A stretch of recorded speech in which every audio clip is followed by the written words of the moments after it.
네, 오늘 제 사과가 진도를 나갈 차례죠. 사과를 할 차례입니다. 전도서 3장을 연구하도록 하겠습니다. 네, 항상 했던 것처럼 핵심 단어를 두 개만 찾아보겠는데요. 네, 3장에는 주로 때라는 말이 많이 나오죠. 때, 기한. 그래서 때나 기한이라든가 시간을 나타내는 그런 단어들을 표시를 하면서 어, 한 절 한 절 읽어가도록 하겠습니다. 1절, 천하의 범사가 기한이 있고, 여기 기한이 있고, 목적이 이룰 때가 있나니, 말 때가 있고, 죽을 때가 있으며, 심을 때가 있고, 심는 것을 뽑을 때가 있으며, 죽일 때가 있고, 치료시킬 때가 있으며, 헐 때가 있고, 세울 때가 있으며, 울 때가 있고, 웃을 때가 있으며, 슬퍼할 때가 있고, 춤출 때가 있으며, 돌을 던져버릴 때가 있고, 돌을 거둘 때가 있으며, 안을 때가 있고, 아는 일을 멀리할 때가 있으며, 찾을 때가 있고, 잃을 때가 있으며, 지킬 때가 있고, 버릴 때가 있으며, 찔릴 때가 있고, 꿰맬 때가 있으며, 잠잠할 때가 있고, 말할 때가 있으며, 사랑할 때가 있고, 미워할 때가 있으며, 전쟁할 때가 있고, 평화할 때가 있느니라. 네, 이렇게 서로 반대되는 것끼리 연결해서 때가 있다라고 말을 하죠. 대조입니다. 이런 것을 메리 스무스라고 하는 평행법이라고 우리가 보통 말을 합니다. 자, 계속 보겠습니다. 일하는 자가 그 수고로 말미암아 무슨 이익이 있으랴. 하나님이 인생들에게 노고를 주서 애쓰게 하신 것을 내가 보았노라. 하나님이 모든 것을 지으시되 때를 따라 아름답게 하셨고 또 사람에게 영혼을 사모하는 마음을 주셨느니라. 그런 하나님의 일의 시종, 이것도 때니까 표시하죠. 시종을 사람으로 측량할 수 없게 하셨도다.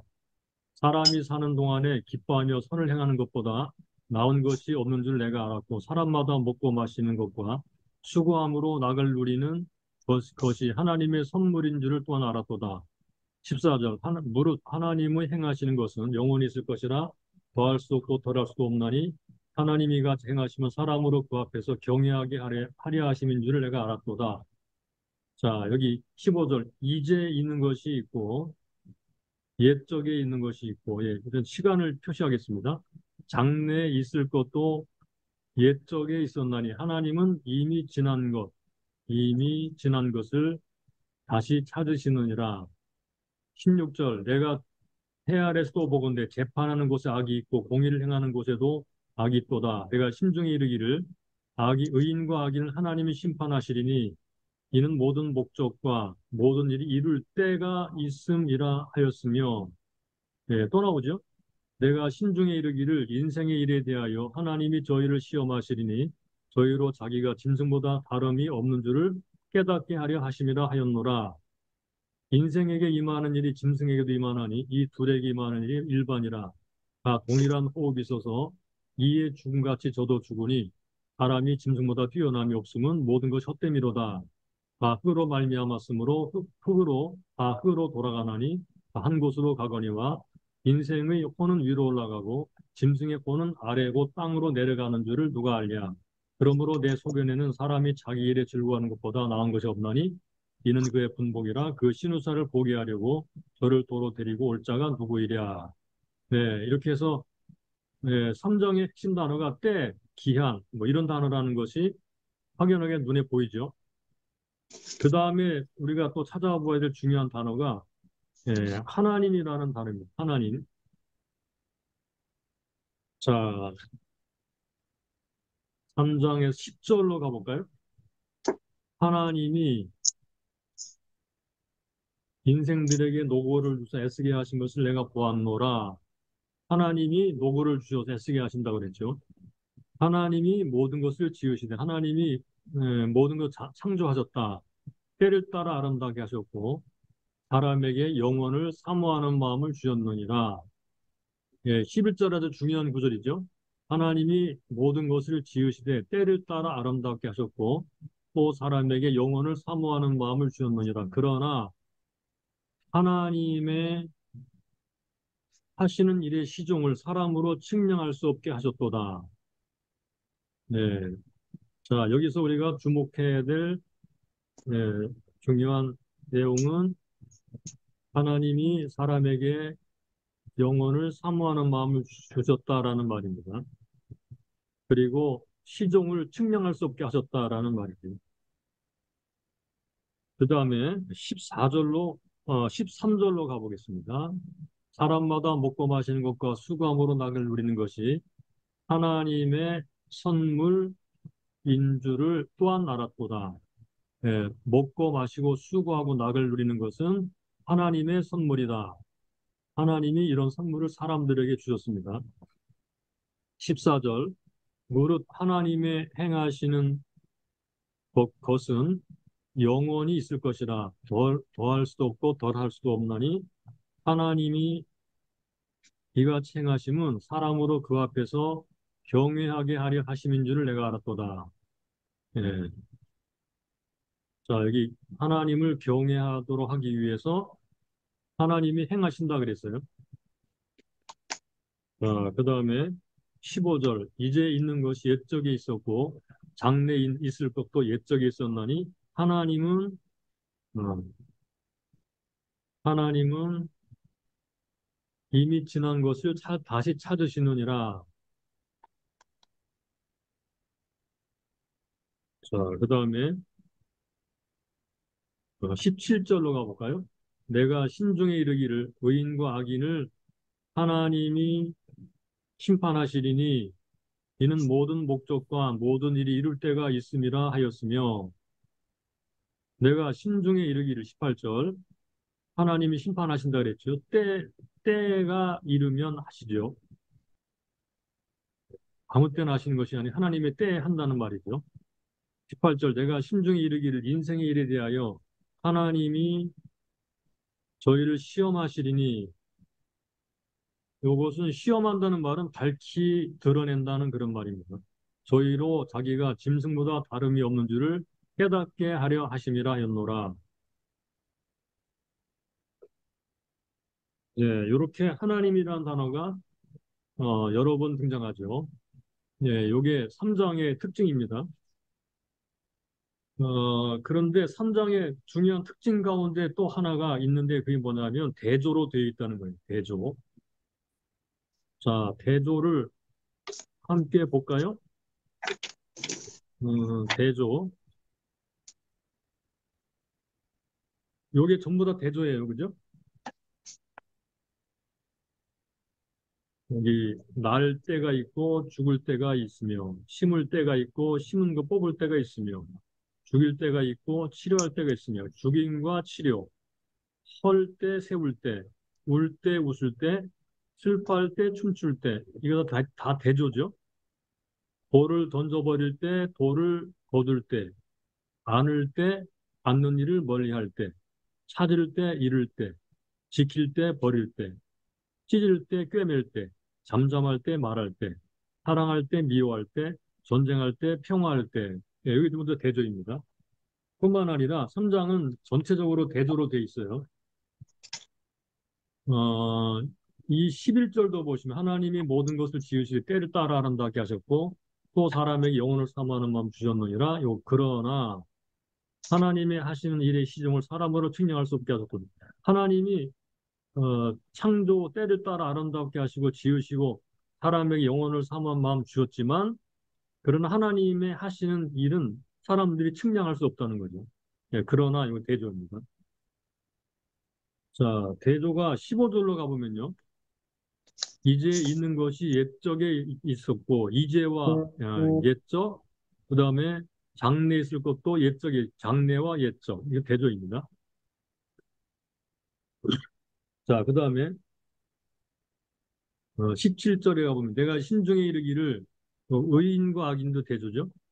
하나님이 심판하시는 모든 목적과 모든 일이 이룰 때가 있음이라 하였으며 자, 하나님은 때를 따라 역사하신다 알 수가 있죠. 그리고 19절로 가보겠습니다. 19절. 인생에 임하는 일이 짐승에게도 임하나니. 여기 인생과 짐승 대조죠. 이 둘에게 임하는 일 일반이라. 사람이 짐승보다 뛰어남이 없으면 사람과 짐승, 예, 다르지만 그러나 일반이다 이런 식으로 말을 합니다. 죽음에 있어서.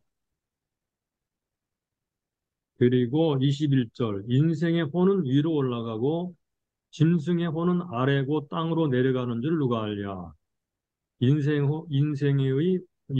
혼 위로 올라가고 짐승의 혼은 아래고 땅으로 내려가는 것. 그 다음에 여기까지 보면은 전부 다 대조로 돼 있죠. 자, 이렇게 대조로 돼 있습니다. 대조로 돼 있으니까 읽기가 좀 굉장히 편리하죠. 그러면 자, 이제 단락을 나누고 제목을 붙여보겠습니다.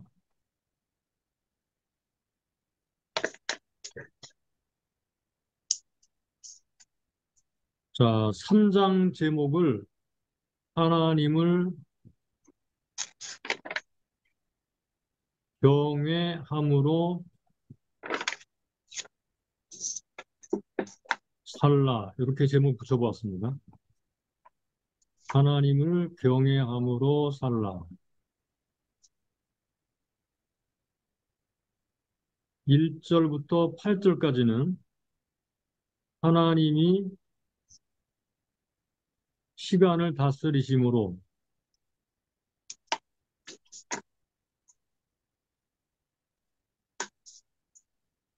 그 다음에 9절부터 15절까지는요. 하나님이 때를 알 수 없게 하셨으므로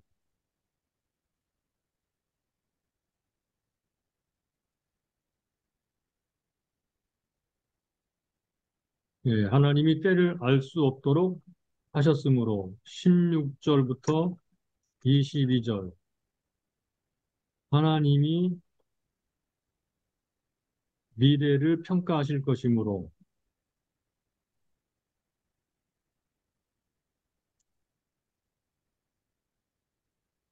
이렇게 할 수 있고 또 다른 방식으로도 할 수 있고 그렇습니다. 그러나 이제 이렇게 한번 해보고요. 이제 내용은 이제 해석하면서 본문을 보도록 하겠습니다. 그러면 교재로 다시 돌아가서 2번으로 가보겠습니다.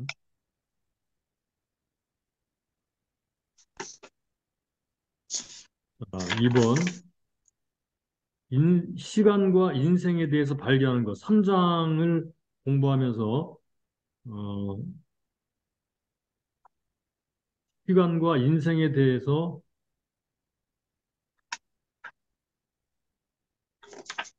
통찰한 것을 간단히 써봐라 그랬죠. 우리가 공부를 본격적으로 해석을 해 나가기 전에 함께 보도록 하겠습니다. 잠깐 제가 생각한 것을 나누도록 하죠.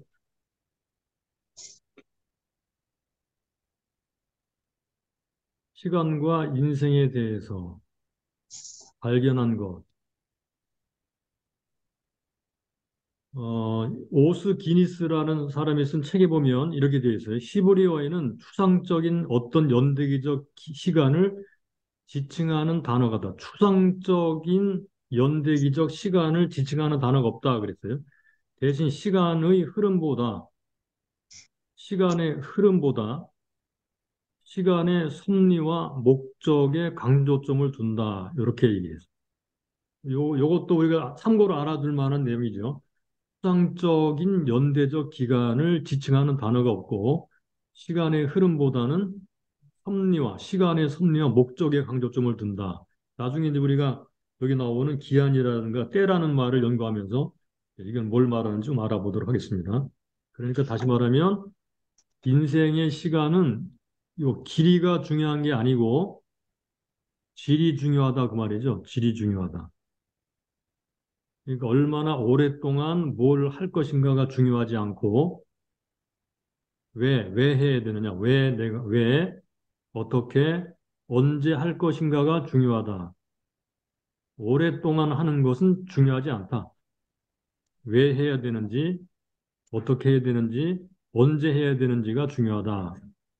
그래서 인생의 시간을 질로 보려고 하는 사람, 요런 사람은 하나님이 만사를 주장하시고 하나님의 목적과 때가 있다는 것을 아는 사람이다. 요 질로 보려고 하는 사람은 하나님의 목적과 때가 있다고 하는 것을 아는 사람이다. 라는 거예요. 그런 분이 바로 예수님이셨고, 예수님 또한 타이밍 감각이 뛰어난 분이셨다. 그 타이밍 감각은 소명 중심이었다. 그래서 우리가 이 인생을 질로 보는 것, 그래서 하나님이 어, 우리를 왜, 어떻게, 언제, 뭘 하실 것인가 라고 생각하면서 소명 중심으로 살아가는 것이 어, 우리가 이제 3장을 연구하면서 깨달을 수 있는 통찰 중에 하나라고 생각이 됩니다. 자, 그러면 3번으로 가보겠습니다. 3번으로 들어가면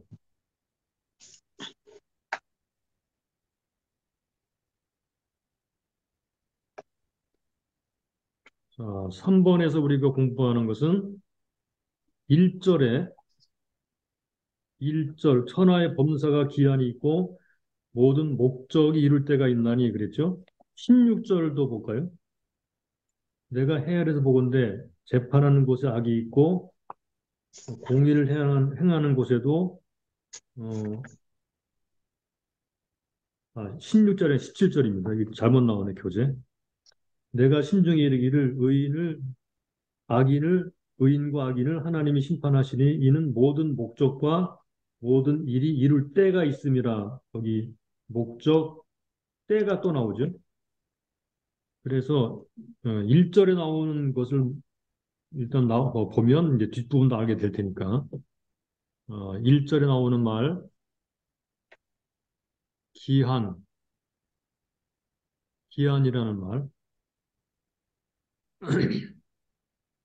요 기한이라는 말은요. 보통 타임이라는 말입니다. 타임. 헬라어로는 크로노스라는 말입니다.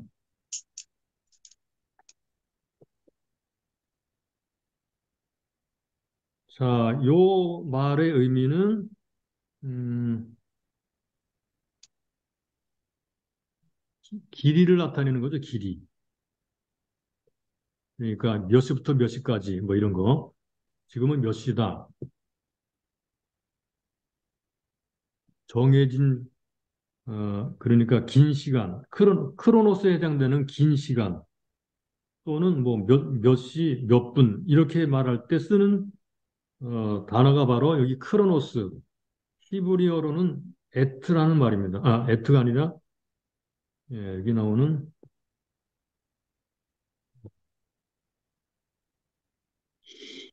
잠깐만요. 즈만이라는 말입니다. 히브리어로는 즈만이라고 부르는 즈만.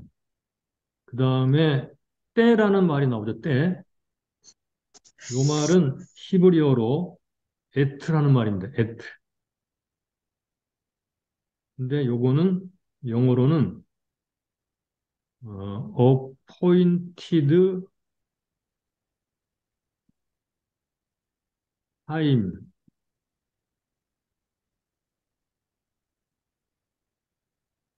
요거는 헬라어로 카이로스라는 말이죠.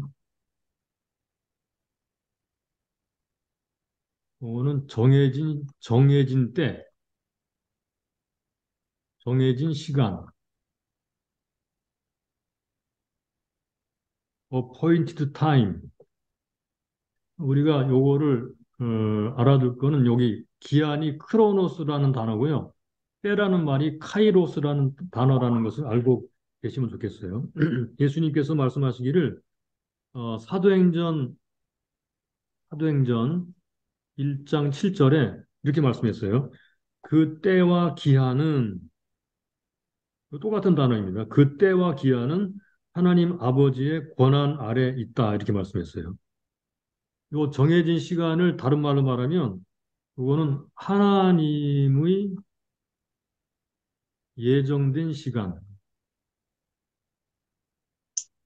예정된 때, 하나님의 예정된 때.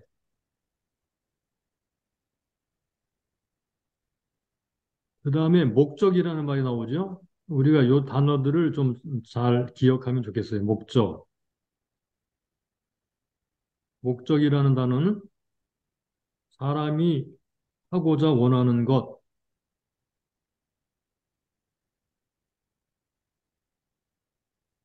사람이 하고자 원하는 것, 원하는 것. 그래서 천하의 범사가 기한이 있고 다 타임이 있다는 거죠. 몇 날, 몇 시에 뭐 이런 시간이 있다는 것입니다. 모든 목적이 원하는 것이 이룰 때가 있나니 이 때는 하나님이 허락하신 때예요. 하나님이 정해놓으신 때, 요거는 임하는 때입니다. 요거는 길이를 나타내는 거지만 요거는 임하는 시간이에요. 임하는 시간. 예, 임하는 시간. 이해되시죠?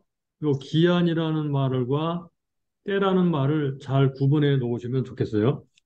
기한은 길이를, 시간의 길이, 1년, 2년 이렇게 말하죠. 그리고 지금은 몇 시다 이렇게 말할 때 타임이라는 말을 씁니다. 기한. 때라는 말은 카이로스라는 말을 쓰는데 카이로스. 요거는 하나님이 정해놓으신 때, 하나님이 정해놓은 때에 임하는 시간. 예, 그런 것이 때라는 말이고요. 사람이 하고자 원하는 것을 이룰 때 하나님이 허락하시는 때죠. 그럴 때가 있다라고 말씀합니다. 자, 이 때를 얘기하면서 4번에 보시면 2절부터 8절까지에서 14쌍으로 되진 메리스무스라는 평행법이 나오죠. 이거를 다시 한번 보겠습니다.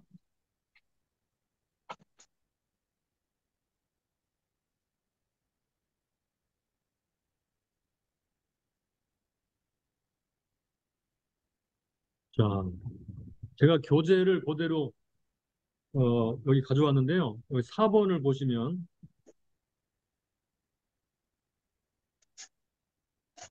자, 여기 14쌍으로 되어 있고 둘씩 짝을 지어서 평행법의 메리스무스라는 방법. 자, 메리스무스라는 방법은요. 여러분들 교재 맨 밑에 보시면 이 4번의 맨 밑에 여기는 안 나타냈을 거예요. 예. 아, 여기 있네요.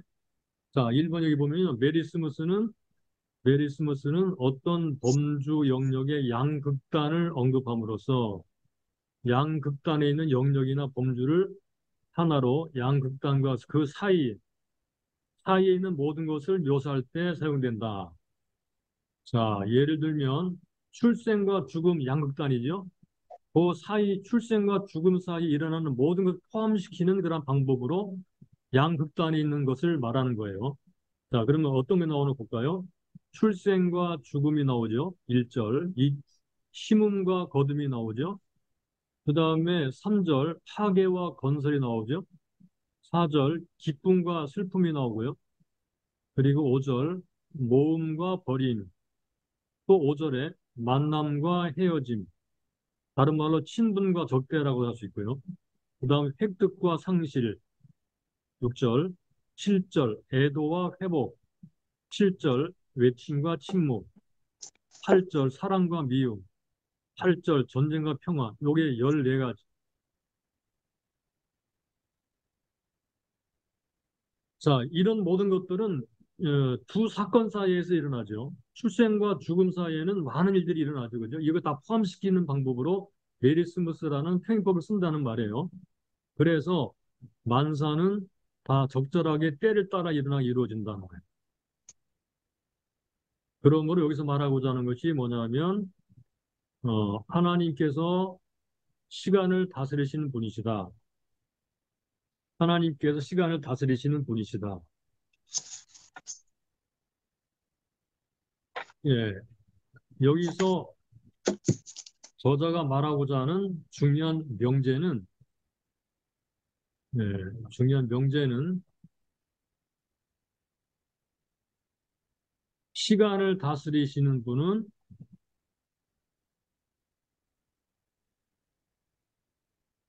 누구라고요? 하나님이시다는 네. 것입니다.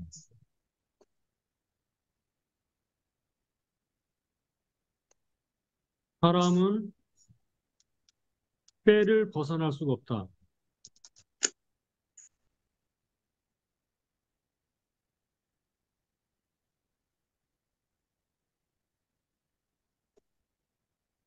그러니까 여기 때는 뭐죠? 예, 크로노스와 카이로스입니다. 그래서 사람은 때를 따라 사는 법을 배워야 한다.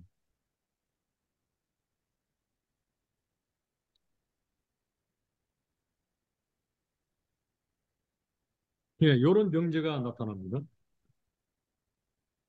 자, 그러니까 하나님은 시간을 다스리시고 사람은 때를 벗어날 수 없고 사람은 때를 따라 어, 그 사는 법을 배워야 되기 때문에 이걸 한마디로 딱 뭉뚱그린다면 하나님을 의지하라는 것입니다. 하나님을 의지하라.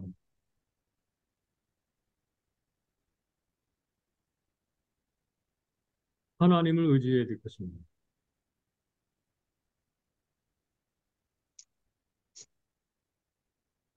자, 이 때를 우리가 생각하면서 어, 우리가 정리하고 지나가야 될 중요한 주제가 기독교의 시간관입니다. 시간관.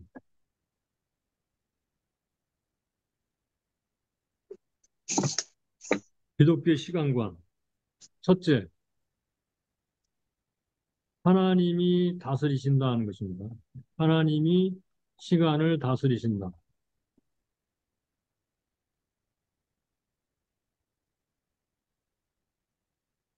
둘째, 하나님이 다스리는 시간에는 크로노스와 카이로스가 있다. 요거 크로노스는 아까 뭐라 그랬죠? 타임이라 했죠. 타임. 시간. 요거는 뭐라 그랬죠? 네, 포인티드 정해진 시간. 하나님이 임하시는 시간. 하나님 역사하시는 시간. 타임가 있다. 세 번째,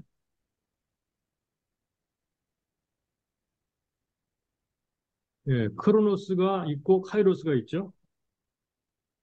이거 다른 말로 말하면 우리가 행해야 하는 때가 있고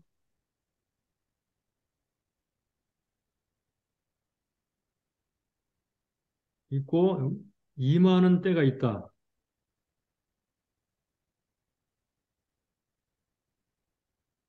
예, 요 둘은 뭐 사람 흡사한 것이기 때문에 이제 조금 설명을 붙여서 이제 하나 더 만들어 본 거예요. 그러므로 네 번째,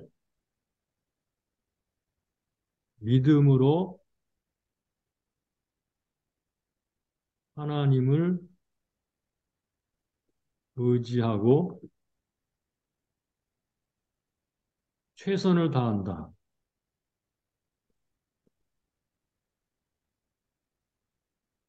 요게 기독교인들이 시간을 다루는 방법입니다. 그래서 한마디로 다시 압축하자면 기독교의 시간과는 시작이 있고 중간이 있고 끝이 있습니다. 요거를 직선사관이라고 부릅니다. 직선사관. 직선사관. 기독교의 시간과는 직선입니다. 윤회가 아니고 뺑뺑 도는 게 아니고 시작과 종말이 있는 그리고 중간이 있는 그런 직선으로 진행된다라는 게 기독교의 시간관입니다.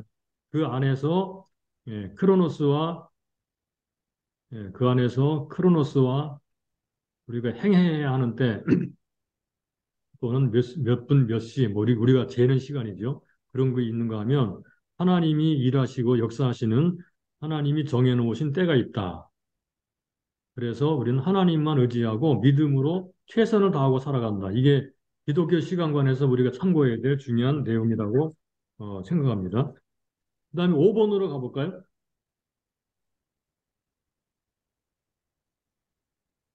1절부터 8절까지는 때를 책임지는 인생, 때를 아는 인생, 뭐 이렇게 제목을 붙일 수 있다면 3장 9절로 15절은 때를 믿음으로 사는 인생이라고 어, 제목을 붙일 수가 있겠네요. 5번으로 가보면 제가 이것도 한번 띄우겠습니다. 3장 9절로 15절, 3장 1절에서 8절에서 해 아래서의 때와 기한에 대해 말하는 저자는 곧 바로 1장 3절에 했던 질문을 던집니다. 자, 1장 3절이 뭔지를 잠깐 볼까요?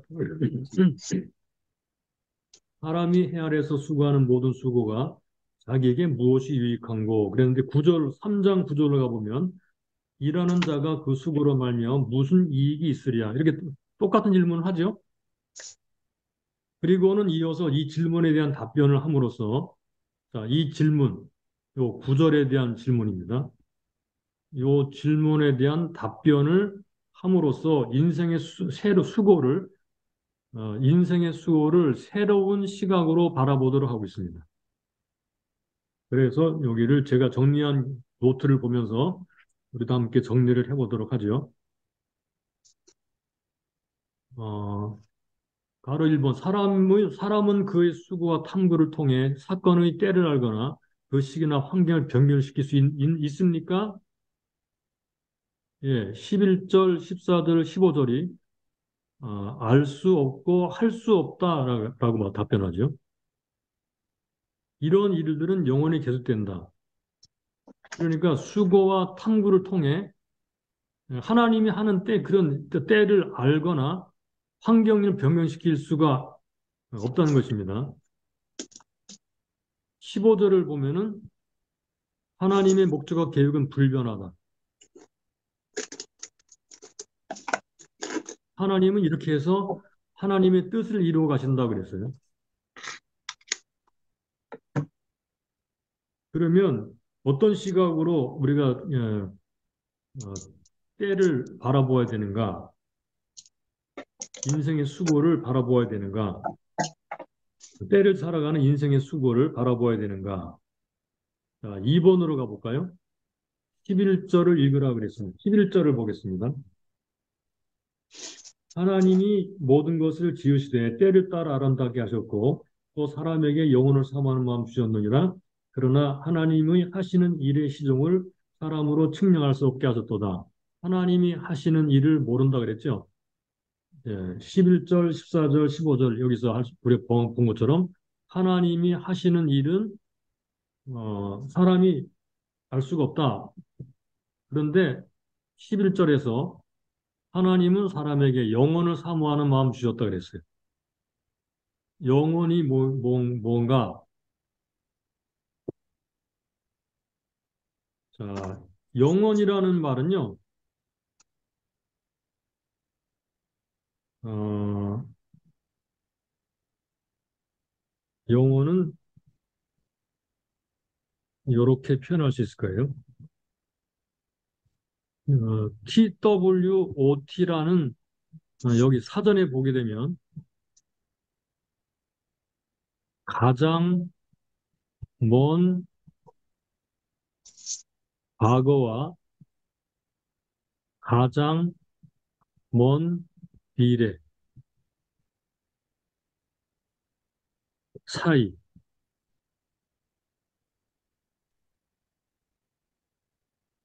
자, TWOT라는 그런 사전에는 영혼이라는 말이 가장 먼 과거와 가장 먼 미래 사이. 여기가 가장 먼 미래고요. 여기가 가장 먼 과거예요. 이 범위를 영원이라 이렇게 말한다는 거예요. 영원. 어, 그런데 그 다른 방식으로 말하자면 단순하게 긴 시간, 긴 시대, 긴 시대, 긴 기간 이렇게 말을 할 수 있는데 그런데 영적으로 보면은 영원이라는 말은요, 이건 임하는 시간입니다. 임하는 시간. 그런데 이 전도서에서 영혼이라는 단어를 떤 의미로 사용하였느냐? 요거 임하는 시간이라기보다는 요거 가장 먼 과거와 가장 먼 미래 사이를 염두에 두고 말한 것으로 보는 게 더 타당하다고 생각이 되거든요. 자, 하나님이 이렇게 우리에게 영혼을 사모하는 마음을 주셨다 그랬는데 이거는 무슨 의미일까요? 여기를 잠깐 보겠습니다. 자, 11절이 우선 말하고자 하는 것은 인생의 모든 일들이 하나님의 전체 계획 속에서 적기적소에 들어맞게 하셨다는 것이다. 적기적소에 들어맞게 하셨다. 아름답게 지으셨다는 말은 창조 질서를 나타내는 표현이다. 하나님이 보시기에 좋으셨다라는 말이죠. 뿐만 아니라 하나님께서는 사람들에게 해 아래에서 일어나는 일들의 의미를 알고 싶어 하는 마음, 즉, 영원이라는 입장에서 전체를 보고 싶어 하는 마음을 주었다. 자, 요것입니다. 영혼을 사모하는 마음이라는 게 뭐냐? 영혼을 사모하는 마음은 바로 요것입니다. 영혼이라는 입장에서 전체를 보고 싶어 하는 마음. 예, 다시 한번 영혼이라는 입장에서 영혼을 사모하는 마음이라는 것은 그러니까 영혼이 이거죠, 그죠? 영혼이라는 입장에서 전체를 보고 싶어 하는 마음. 우리의 먼 과거부터 먼 미래 사이 전체를 보고 싶어 하는 마음. 영혼이라는 입장에서 인생을 보고 싶어 하는 마음을 주셨다. 그런 말입니다. 그런데 사람은 이 문제에 대한 답변에 이를 수가 없죠. 인간의 영혼에 대한 추구는 마음속 깊숙이 자리 잡은 열망이고 강력한 추진력이다. 그래서 우리가 특별히 신학적 차원에서 세상의 목적과 운명을 인식하고자 하는 것, 이것도 영혼을 추구하는 그런 그 마음을 나타낸 거죠. 결국은 이런 마음들이 어떤 식으로 나아가야 되는가, 그 다음을 보겠습니다. 바로 3번을 보시죠. 다시 3장 9절의 질문에 대한 저자의 답이 무엇인가? 다시 본문으로 돌아와서 3장 9절을 보겠습니다. 일하는 자가 그 수고로 말미암아 무슨 이익이 있으리요? 그랬죠. 있으랴. 자, 여기서 첫째 10절, 둘째 11절, 셋째 12, 13절, 넷째 14절을 통해서 네 가지로 저자가 한 답을 답해라 그렇게 말을 했어요. 제가 정리한 것을 나누겠습니다. 첫째 10절, 그러니까 9절에서 일하는 자가 그 수고로 말면 무슨 이익이 있으랴라고 질문했는데 10절에서는 인생들의 수고의 삶은 하나님이 주신 것이다. 수고는 하나님이 주신 것이다. 그렇게 말하는 거예요. 하나님이 인생들에게 노고를 주사 애쓰게 하신 것을 내가 보았노라 그랬죠. 인생의 수고는 하나님이 주신 것이다. 둘째, 11절. 하나님이 모든 것을 지으시되 때를 따라 아름답게 하셨고 또 사람에게 영혼을 사모하는 마음을 주셨느니라. 그런 하나님이 하시는 일이 시종을 사람으로 측량할 수 없게 하셨도다 그랬죠. 그러니까 말하자면 무슨 말이죠? 아까도 말을 했지만, 아까 연구를 했지만 정리하자면 하나님 믿고 의지하는 삶을 살아야 한다는 거예요. 수고하면서 하나님 의지하고 살아야 된다는 거죠. 그 다음에 12절로 13절. 사는 동안에 수고하면서 선한 일을 하며 낙을 누리는 삶을 살아야 한다 그랬어요. 수고하면서 선한 일을 하며 낙을 누리는 삶을 살아야 한다. 네 번째, 14절. 하나님을 경외하는 삶을 살아야 한다. 경외라고 하는 것은 존경과 사랑을 기초로 한 두려움을 말하는 것이죠. 요거는 비겁한 공포가 아니고 존경과 사랑을 마음에 담고 두려워하는 것을 말합니다. 요렇게 수고로 말미암아 무슨 이익이 있으랴라고 질문한 다음에 요렇게 해야 된다라고 말을 하고 있는 거죠. 우리가 고린도후서 4장 17, 18절에서 이런 말씀을 읽을 수가 있습니다. 우리가 잠시 받는 환난에 경한 것은 지극히 크고 여기 환난에 경한 것이 지극히 크고 영원한 영광에 중한 것을 우리에게 이루게 함이니 우리가 주목하는 것은 보이는 것이 아니요 보이지 않는 것이니 보이는 것은 잠깐이요 보이지 않는 것은 영원함이라. 그러니까 말하자면 무슨 말이죠? 인생은 영원에 잇대어 살아가야 한다.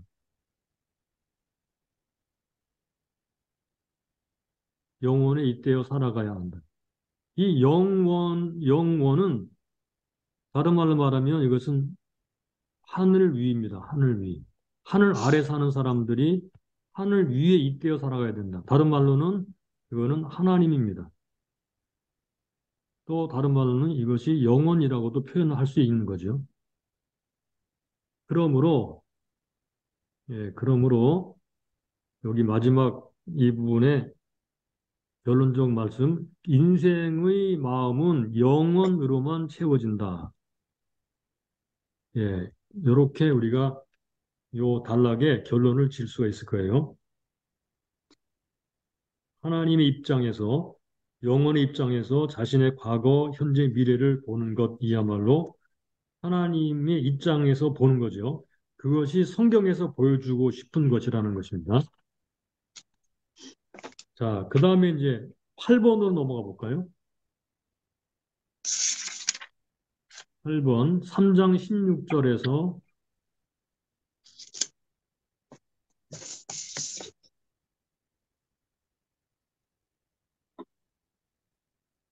3장 16절에서 22절. 네, 마지막 단락입니다. 3장 16절에서 22절. 저자는 하나님이 만사를 주관하신다면 인생에 어떻게 이런 일이 일어날 수 있는가라고 두 가지 의문을 제기합니다. 자, 두 가지 의문이 뭔가요? 16, 17절을 압축해서 말하자면 이런 말이에요. 두 가지 의문 중에 하나가 어떻게 사회에 공의가 시행되지 못하고 악이 있는가라는 거예요. 하나님이 만사를 주관하시는데 어떻게 이런 일이 일어날 수 있느냐? 어떻게 사회에 공의가 시행되지 못하느냐? 이런 질문을 16, 17절에서 하고요. 또 다음에 18절에서 21절까지에서는 어떻게 사람과 짐승의 죽음이, 사람과 짐승의 죽음이 같을 수 있는가? 궁극적으로 사람과 짐승이 다른 점은 무엇이냐? 사람과 짐승을 놓고 견주면서 똑같이 죽는데 어떻게 사람과 짐승이 다르냐? 뭐 때문에 다르냐? 하는 의문을 제기를 하고 있죠. 여기에 대해서 스스로 제기한 문제에 대한 답을 내놓는 것을 찾아보도록 하겠습니다. 자, 첫 번째 질문. 여기 어떻게 사회 공의가 시행되지 못하는가? 라는 질문에 대한 대답은요, 여기에 나옵니다. 9번에서 답을 하도록 돼 있었어요. 자, 하나님께서 의인과 악인을 심판하실 때가 있을 것이다. 심판할 때가 있다. 그랬죠?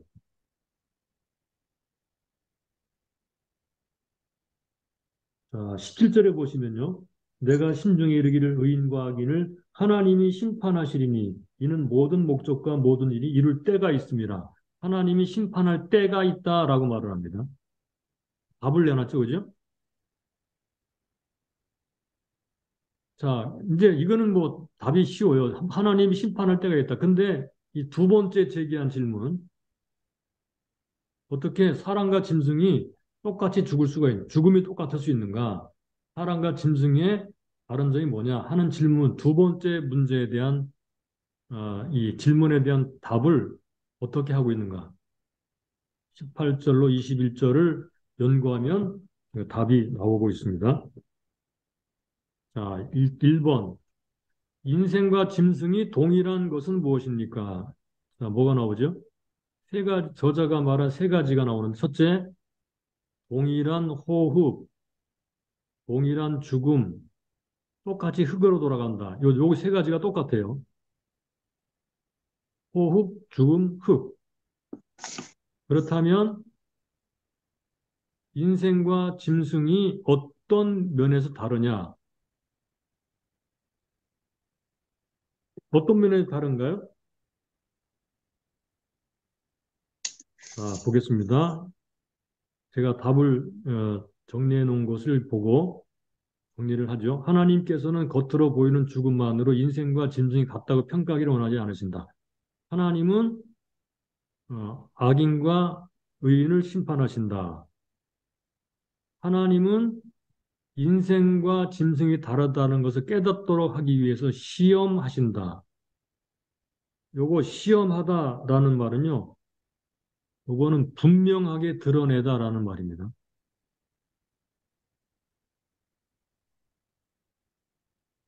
분명하게 드러내다. 그러니까 하나님이 인생과 짐승이 다르다는 것을 깨닫도록 하신다는 거예요. 만약에 그렇지 못하면 그야말로 그런 사람은 짐승과 같은 존재가 되는 거죠.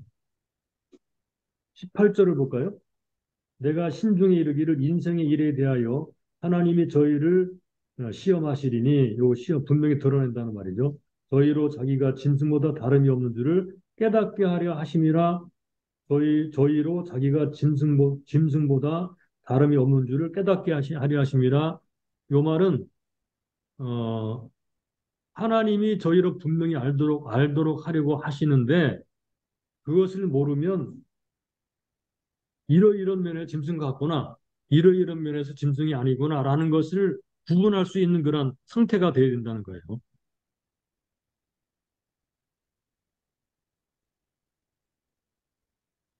자, 21절은 햇성의 차이점들이 있다고 보더라도 저자의 이중적 생각을 담고 있다고 할 수 있다. 그러니까 1번 사람과 짐승의 사후에 뒤따르는 것에 차이점이 있다. 그 차이점을 알 수 없다고 생각하는 사람은 짐승과 다름없이 살 수 있다. 예. 그러니까 사람과 짐승에 대한 차이점을 의문을 가지고 그것을 추구해 나가는 것 자체가 짐승과 사람이 다르다는 것이죠. 그렇게 함으로써 하나님의 뜻을 분별하고 사람이 사람으로서 사람답게 된다는 것입니다. 그러면은 사람과 짐승의 차이점이 뭘까? 한번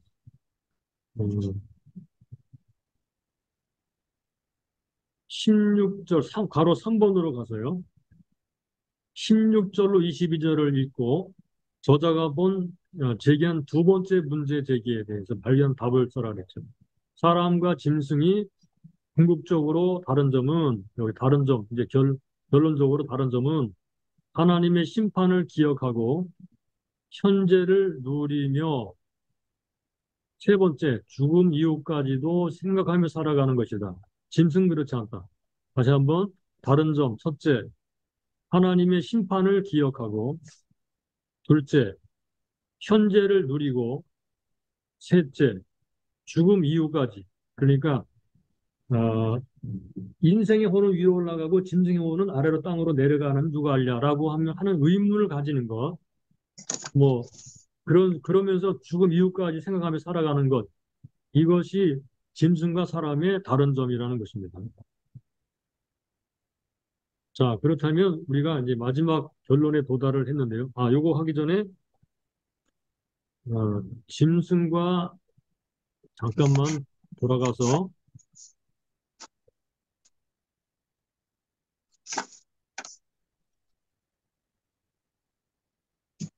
예,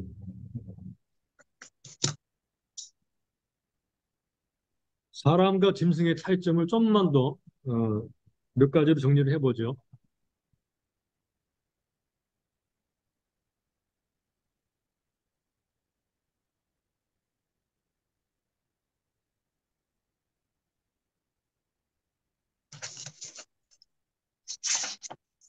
사람과 짐승의 차이점.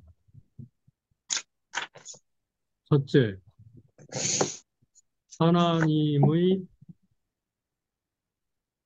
하나님이 심판하신다.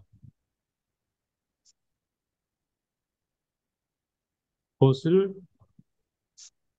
안다. 그랬습니다. 이게 사람이 하나님의 심판을 알지요. 17절.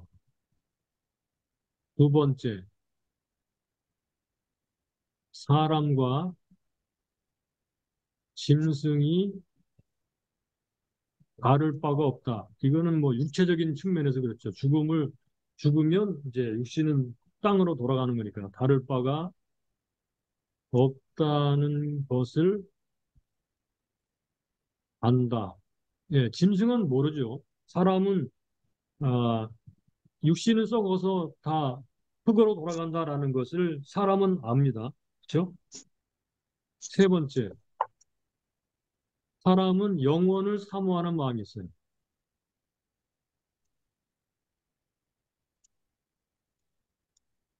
영원을 사모하는 마음이 있습니다.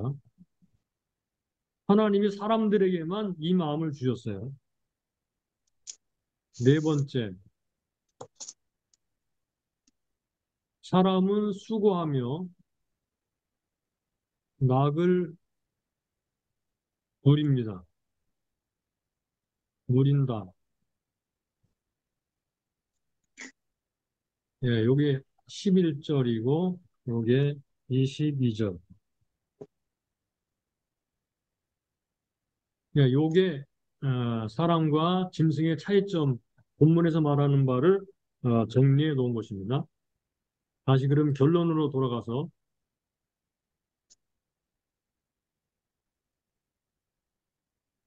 22절에서 저자가 내린 결론, 22절에서 저자가 내린 결론은 무엇인가?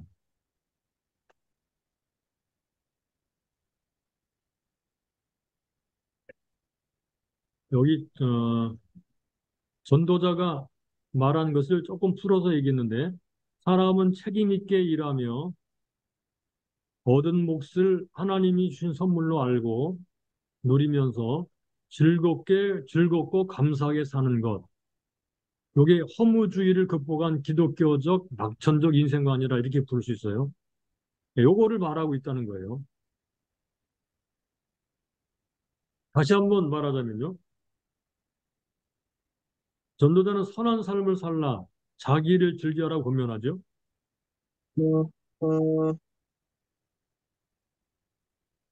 그러니까 다시 말하자면 전도자는 현재를 중요하게 여깁니다. 현재.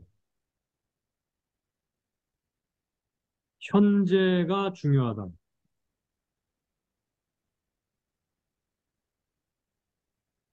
영원이라는 입장에서 그러니까 먼 과거와 먼 미래 사이에 사는 현재, 영원의 입장에서 볼 때 이 현재는 하나님이 주신 것이고 현재에 내가 할 수 있는 것이 있고 해야 될 것이 있고 하나님의 때가 내가 살아가는 그 현재에 임하게 되죠.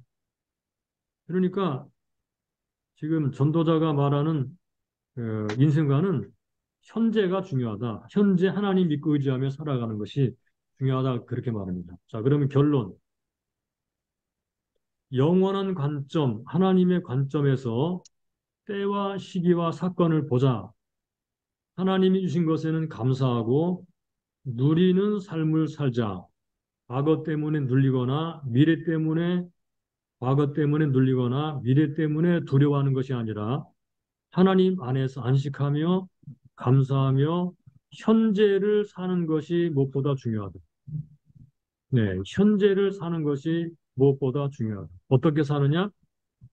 하나님 안에서 안식하며 감사하며 그리고 누리며 사는 것 이게 중요하다. 그것이 바로 22절에서 말하는 그런 내용입니다. 그러므로 내 소견에는 사람이 자기 일에 즐거워하는 것보다 나은 것이 없나니 이는 그의 분복이라. 그 신우사를 보게 하려고 저를 도로 데리고 올 자가 누구이랴. 그러니까 후에 있는 것 때문에 신경 쓰지 말고 현재에 충실하자. 네, 그렇게 말을 하고 있는 거죠. 네, 우리도 이 말씀을 따라서 우리의 삶의 현재를 좀 더 보람 있게 하나님의 입장, 즉 영원의 입장에서 음, 아름답고 복되게 보냈으면 좋겠습니다.